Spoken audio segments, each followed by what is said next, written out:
From House of Cards to Fuller House, Netflix has an extremely diverse list of original content. Netflix has even decided to dip its feet into anime and get some exclusive licenses to a few anime that didn't make it to America. The truth of the matter, though, is I haven't gotten into a lot of what Netflix has had to offer. Something was missing from their lineup, and I knew exactly what type of show I wanted them to do. The company needed an entry into the children action-adventure television series that adults could also get into genre, if you can call that genre. Previous entries into said genre are Avatar: The Last Airbender, Legend of Korra, Gravity Falls, Steven Universe, and Adventure Time. And Netflix is the perfect platform for shows like this because of their serialized nature, something Netflix specializes in. Luckily, someone at Netflix felt the exact same way as me, and thus Voltron Legendary Defender was greenlit. The concept of the show is very simple. 4 pilots called Paladins pilot 4 gigantic robot lions. One is black, the others are red, blue, and yellow, and green. These 4 lions combine to create a mech called Voltron. The 4 pilots need to pilot the lions and use Voltron to save the galaxy from the evil Galra Empire. I never saw the original Voltron series, so I can't compare the two, but I get the feeling that other than this very basic breakdown of the story, everything else is vastly different. Netflix knew how to do this show right. The 2 best kids shows from the past decade were The Last Airbender and Legend of Korra. So Netflix saw how good these shows were and decided to just steal the crew from these 2 shows and have them work on this new series. Yes, that's right. The creative team behind Avatar and Korra, arguably the greatest animated television shows of all time, are the same people behind Voltron Legendary Defender, and it shows. This show is awesome. It has everything I wanted from it and more. The writing is very Korra. It's obviously that these were the same people. While not quite as mature, the story was still engaging. I'm a sucker for a good plot twist, and Voltron had plenty. There were some very heartwarming scenes, others that were hilarious.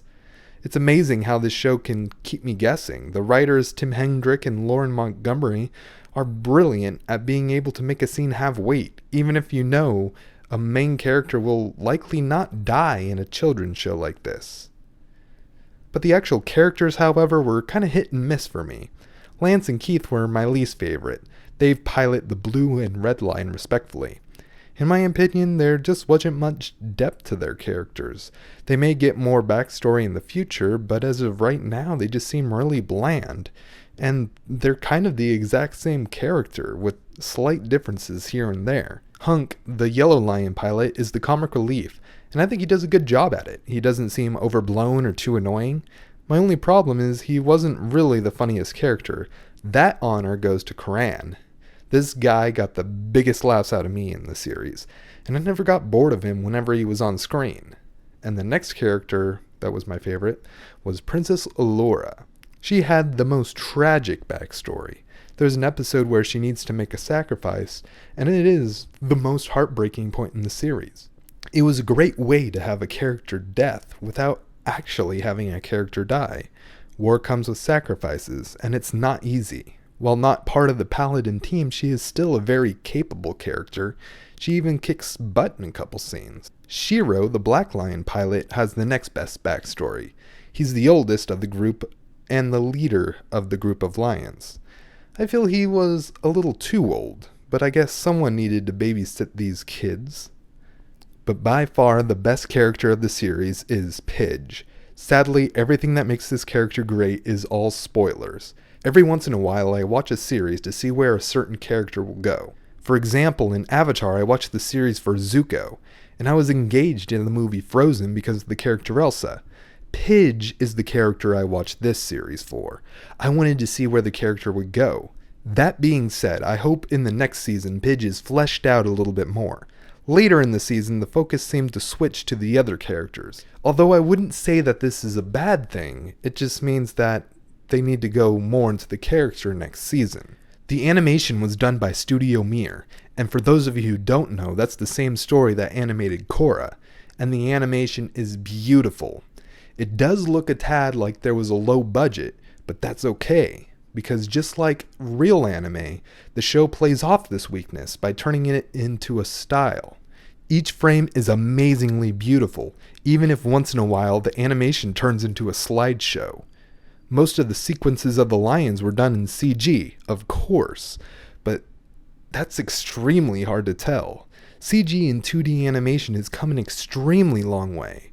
Even CG models in Korra fall short of Voltron CG.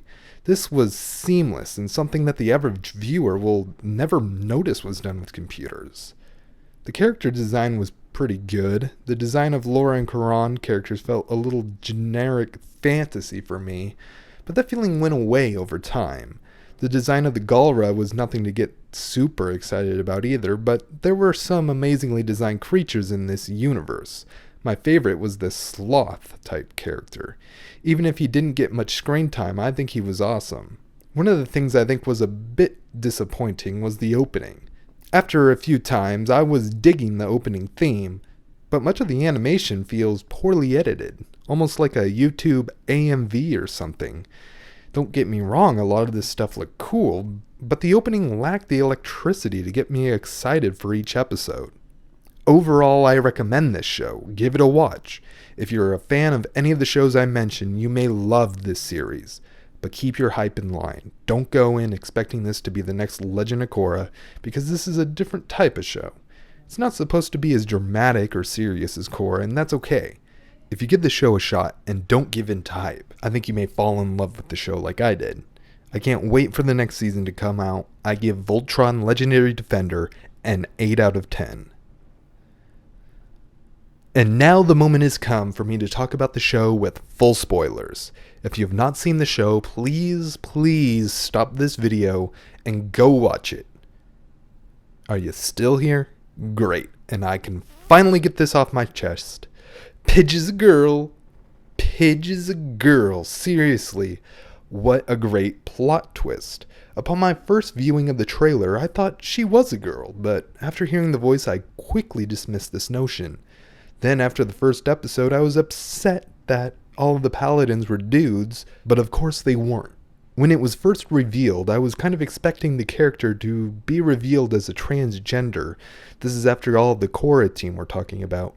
But at the moment, it appears the creators have not gone down that route, although I don't think it's completely out of the question. I do hope they dig more into this. This was the most interesting aspect of the character of Pidge and the show.